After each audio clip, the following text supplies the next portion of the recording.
Avistamos uma pequena embarcação deslizando suavemente sobre as águas calmas do mar, dirigindo-se à serena e pacata ilha de Torishiroima.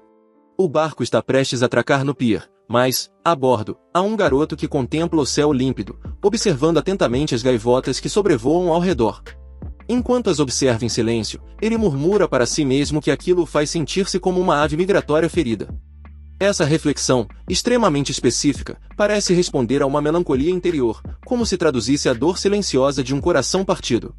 Oh, meu amigo, que drama, ele sussurra com certo exagero, como se toda a sua existência tivesse sido arruinada por um pequeno contratempo, como, por exemplo, o infortúnio de ter quebrado uma unha. Em seguida, ele se dá conta do quão peculiar é envolver-se em uma conversa tão profunda com uma senhora idosa desconhecida, o que o faz preferir voltar sua atenção à paisagem que se descortina à sua frente. Nesse instante, uma borboleta de aparência luminosa, quase etérea, flutua diante de seus olhos e desaparece, levada pelo vento. Ao voltar o olhar em direção ao porto, seus olhos se deparam com a figura de uma mulher deslumbrante, cuja presença o impacta de tal forma que seu semblante se distorce de assombro, como se seus olhos tivessem se tornado quadrados. Finalmente, o barco aporta. Airi observa a ilha com notável atenção. Há algo de familiar naquele lugar. Embora jamais tenha estado ali anteriormente, uma súbita e profunda sensação de nostalgia o invade. É nesse exato momento que a senhora misteriosa reaparece, como se o estivesse seguindo, e lhe dirige uma pergunta intrigante: o que foi aquela última coisa que o nariz disse? Já demonstrando certa exaustão com a interação, o garoto protesta que ela parece estar lendo seus pensamentos. Com uma serenidade quase provocadora, ela responde: se isso o incomoda, então deveria evitar pensar em voz alta. Curioso, Airi questiona se ela alguma vez sentiu saudades de um lugar onde jamais esteve. A senhora o contempla com ternura e responde que sim, que esse sentimento possui nome e é mais comum do que ele imagina. Ele, então, hesita e confessa que talvez tenha se expressado mal, pois queria, na verdade, referir-se a Yabu. Como se a conversa não tivesse ocorrido, ela se despede com frieza, diz que não simpatiza com ele e se afasta. Posteriormente, o garoto é conduzido por Misaki, que se apresenta como responsável por ele durante sua estadia. Ela o acompanha até o local onde ficará hospedado, um antigo armazém reformado para servir como quarto. Com um leve constrangimento, ela se desculpa pelo cheiro de mofo e pela bagunça. Ki, com seu costumeiro toque poético, responde que não se importa, pois aquele ambiente reflete fielmente o seu estado emocional. Ele é, afinal, uma ave migratória ferida. Misaki observa de maneira estranha, como se dissesse com o olhar: o que há de errado com essa figura esquisita? Ela menciona que outro parente reside ali, mas que no momento está ausente, prometendo apresentá-lo em breve. Airi se joga no chão do quarto novo, impregnado pelo odor de umidade estagnada e tristeza acumulada, e contempla o teto. O cheiro incômodo do ambiente o incomoda, mas, de alguma forma, também lhe transmite uma sensação inexplicável de conforto. Recordações começam a emergir em sua mente.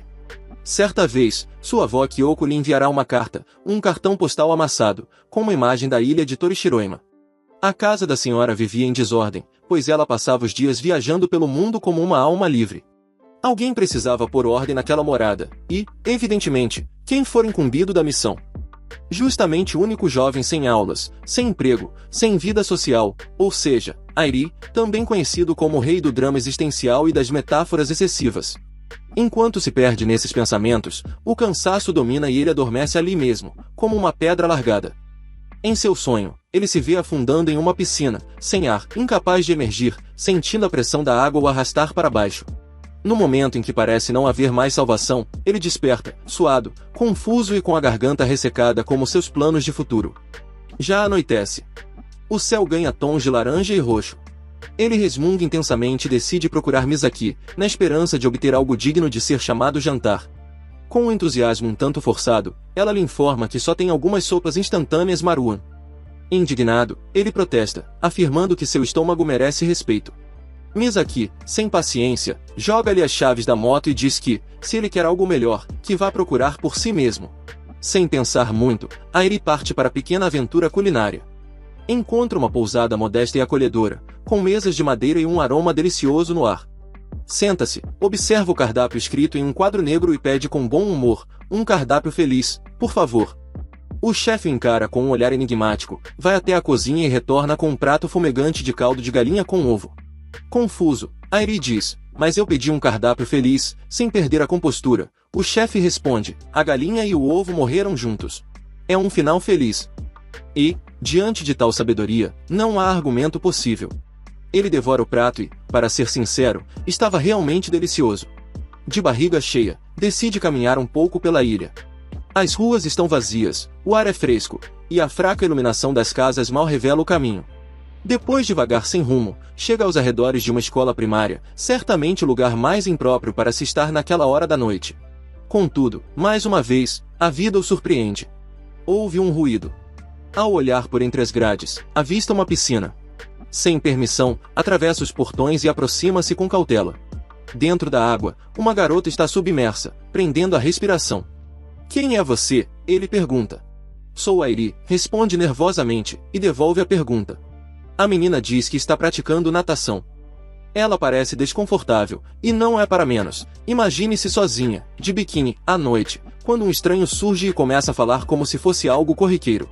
Percebendo o desconforto, ele tenta remediar a situação, explicando que se perdeu e que está procurando a casa dos Kato. A garota retruca, dizendo que talvez ele esteja se referindo à residência dos Sakajara. Ele insiste que não, mas ela persiste.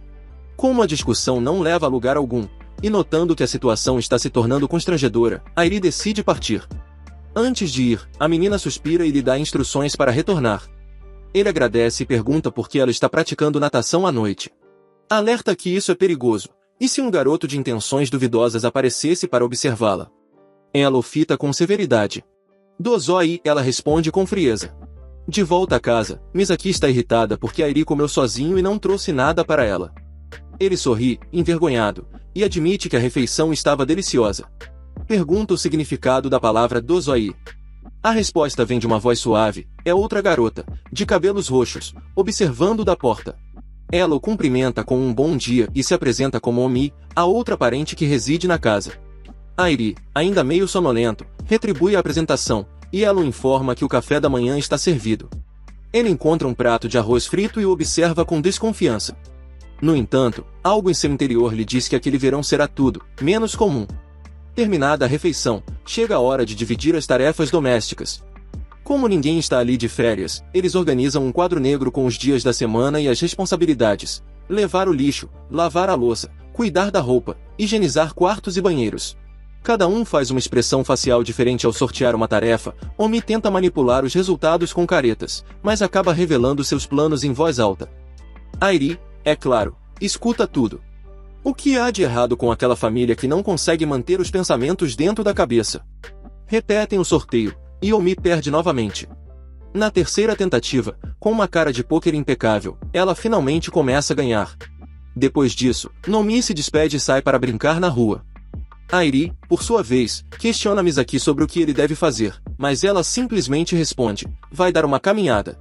Algum tempo depois, ela se oferece para auxiliá-lo, mas, por ora, solicita que ele vá explorar a ilha e observe se encontra alguém interessante. Pisca-lhe o olho, de modo cúmplice. Airi, intrigado com a sugestão, segue seu conselho e, por pura coincidência, depara-se com uma jovem piscando discretamente sob a sombra de uma árvore. A brisa vinda do litoral acaricia suavemente Agustin de Porres, que encontra conforto à sombra da pequena árvore. Ao seu lado, repousa uma criatura peculiar, um híbrido entre um gato, uma raposa e um ser de aparência alienígena, que lembra fortemente um Pokémon. Airi, curioso, tenta decifrar de que espécie se trata, mas é então surpreendido por um acontecimento inesperado.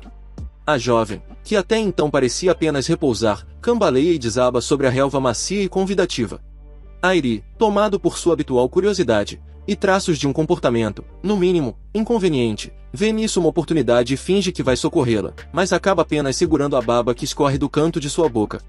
A moça desperta subitamente e se depara com um estranho a observá-la atentamente. Pior ainda, percebe que ele está em contato direto com seu seio. Revoltada, ela reage com firmeza e, em tom irônico, diz que, se ele pretende abusar de sua condição vulnerável, ao menos deveria fazê-lo com mais destreza, empurrando-o com força significativa. Após o episódio, a tensão entre ambos diminui. Airi tenta amenizar a situação, explicando o contexto da cena em que se encontram, a fim de que ela compreenda onde está e o que está acontecendo.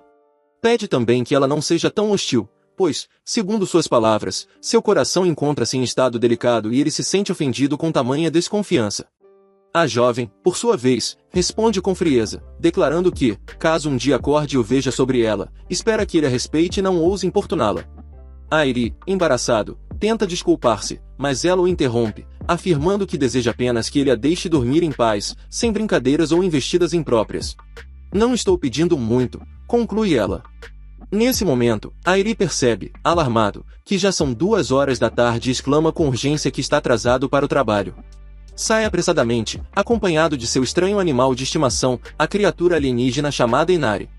Antes de partir, Airi verifica o horário em seu relógio e se surpreende ao constatar que, de fato, são exatamente 2 horas. Intriga-se. Como a garota sabia, se em momento algum consultou um relógio? Em seguida, ele se dirige até um pequeno cais, onde começa a expressar em voz alta uma de suas famosas reflexões, monólogos poéticos que cultiva com fervor. Nesse instante, uma onda se choca contra as pedras e respinga intensamente sobre ele, encharcando da cabeça aos pés. Como forma de fanservice para o público feminino que observa, ele retira a camisa molhada e a pendura em um varal improvisado preso à sua motocicleta. Quando decide retornar para casa, depara-se com outro homem caminhando tranquilamente pela estrada, completamente nu, assim como ele. Surpreso, Airi o aborda e pergunta quem ele é. O homem, confuso ou provocador, apenas diz que ele, Airi, não deveria estar vestido daquele modo. Provavelmente queria dizer o contrário, que não deveria estar despido. Subitamente, um disparo passa rente ao rosto de Airi, deixando-o em estado de alerta. Percebe que alguém atirou de uma torre de observação, sem qualquer aviso prévio, tal qual uma abordagem policial estrangeira. Uma jovem, armada com uma pistola de água, surge e declara que é proibido transitar no fora da zona balnear, exigindo que se vistam ou enfrentem as consequências. Confuso, Airi tenta compreender a situação, enquanto o outro rapaz revela que trata-se de uma espécie de jogo de caça. A garota atira novamente e o estranho ordena que Airi fuja o mais rápido possível. Ele obedece, deixando o desconhecido para trás, sendo atingido por jatos d'água enquanto rola pelo chão. Ela observa sem camisa e parece apreciar o que vê. Comenta que o costume local de andar com trajes reduzidos parece tê-lo influenciado. Em seguida, pede que ele se vista e informa que chegou um pacote. Dentro da caixa, há um envelope com fotografias da equipe de natação. Ao vê-las, ele pergunta se, por acaso, pertence ao clube. Airi responde que não, que, na verdade, fazia parte do clube de maios masculinos. Diante da estranheza, ela decide investigar com seu paletó se tal clube realmente existe, mas, ao retornar, Airi já havia partido. Ele volta à piscina onde Siroha, a garota de cabelos grisalhos, estava treinando. Ela o vê e tenta afastá-lo, dizendo que não deseja qualquer tipo de intimidade. Airi, no entanto, apenas lhe oferece conselhos para aprimorar sua técnica e, em seguida, se afasta.